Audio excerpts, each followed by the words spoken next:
Greetings to you in the Master's name of our Lord and Savior Jesus Christ. நீதிமொழிகள் 16:16 என்ன எழுதியிருக்கிறதுனா, பொன்னை சம்பாதிக்க பாக்கிலும் ஞானத்தை சம்பாதிப்பது எவ்வளோ ஒரு நல்ல உத்தமம். வெள்ளியை சம்பாதிக்க பாக்கிலும் புத்தியை சம்பாதிக்கிறது எவ்வளோ மேல். அங்கே விஸ்டமையும் கோல்டு சில்வர் கூட ஆண்டர் கம்பேர் பண்ணியிருக்கு. அந்த கம்பேரிஷனில் விஸ்டமை மேலாக சொல்லுகிறது பைபிள்.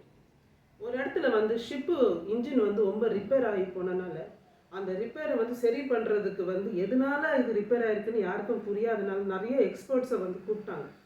அப்போ அவங்களாம் நிறைய நாட்கள் செலவு பண்ணி அதை செக் பண்ணி பார்க்கும்போது என்னுமே புரியல, எங்கே அங்கே ப்ராப்ளம் இருக்குதுன்னு யாருக்குமே தெரியும்.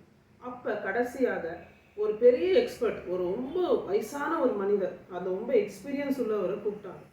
அவர் அதை செக் பண்ணி பார்த்தா 5 நிமிஷத்துலேயே ஒரு ஹாமரை கேட்டார். அது சுற்றியில் கேட்டோன்னே அதை எடுத்துகிட்டு போய் ஒரு பர்டிகுலர் இடத்துல போய் அடித்தாராம். அடித்தோன்னே அந்த இன்ஜின் ஸ்டார்ட் ஆயிடுச்சு. எல்லாருக்கும் ஒரே ஆச்சரியம், இவ்வளோ நாட்கள் நம்ம தேடி என்ன கண்டுபிடிக்க முடியாதது 1 நிமிஷத்தில் சரி பண்ணிட்டாருன்னு சொல்லிட்டு, சார் உங்களுக்கு இதுக்கு எவ்வளோ பில்லுன்னு கேட்டார். அதை கேட்கும் போது அந்த வயசானவர் எழுதி கொடுத்தது $10,000 சொன்னோன்னே எல்லாருக்கும் ரொம்ப அதிர்ச்சி ஆயிடுச்சு. எதுக்கு இவ்வளோ ஒரு சும்மா ஒரு அடி தானே அடித்தாரு, இதுக்கு போய் இவ்வளோ ரேட்டு கேட்குறாரு, இதுக்கு என்னது ரீசனுன்னு கேட்கும் போது அந்த வயசானவர் என்ன சொன்னார்னா, அடித்ததுக்கு வெறும் $5 தான், மீதியான டாலர் எங்கே அடிக்கணும்னு எனக்கு தெரியுதுல்ல, அந்த ஞானத்துக்காகன்னு கேட்டார். ஆமாம், இன்னைக்கு கூட நீங்கள் இன்டர்வியூலாம் போகும்போது எது வச்சு உங்களை அவங்க வாங்குறாங்க, என்னென்ன ஒரு கம்பெனிக்குள்ளே நீங்கள் போக முடியுது, உங்களை அந்த ஞானத்தின் தரத்தை வச்சு தான் உங்களுக்கு அவங்க என்ன பேக்கேஜ், என்னென்னா உங்களுக்கு இவ்வளோ சேலரின்னு சொல்கிறதே அவங்க ஞானத்தை வச்சு தான். நான் சின்ன வயசில் ஸ்கூலில் படிக்கும் போது கூட நான் எங்கள் சர்ச்சில் ஒரு அண்ணன் இருப்பாங்க, அவங்க டீச்சராக இருந்தாங்க. அவங்களுக்கு தெரிஞ்சதே மெயின், அவங்க பேர் அலெக்சாண்டர், அவங்க தெரிஞ்சதே மேக்ஸ் தான். அந்த மேக்ஸ் வச்சு அவங்க டீச்சிங்கும் பண்ணுவாங்க, டியூஷன் எடுப்பாங்க.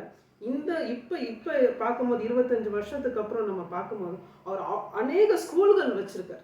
அவ்வளோ ஒரு பெரிய கோடீஸ்வரனை ஆண்டர் மாற்றிருக்கார். எதனால? அந்த ஒரு ஞானத்தை அவர் ஷார்ப் பண்ணி யூஸ் பண்ணனால.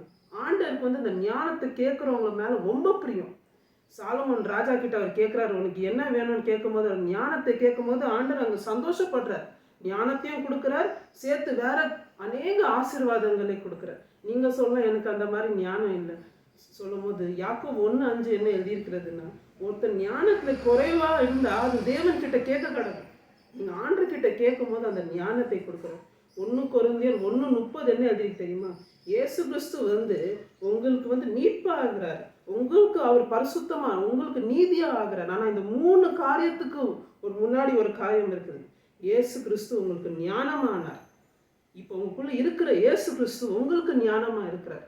அந்த ஞானத்தை நீங்கள் பயன்படுத்தும் போது தேவையில்லாத காரியங்கள் நம்ம அதுலேருந்து விட்டு விலகி அந்த ஞானத்தில் நம்ம நேரம் செலவழிக்கும் போது ஆண்டவர் அந்த ஞானத்தை வச்சு உங்களை ஆசீர்வதிக்க விரும்புகிறார்.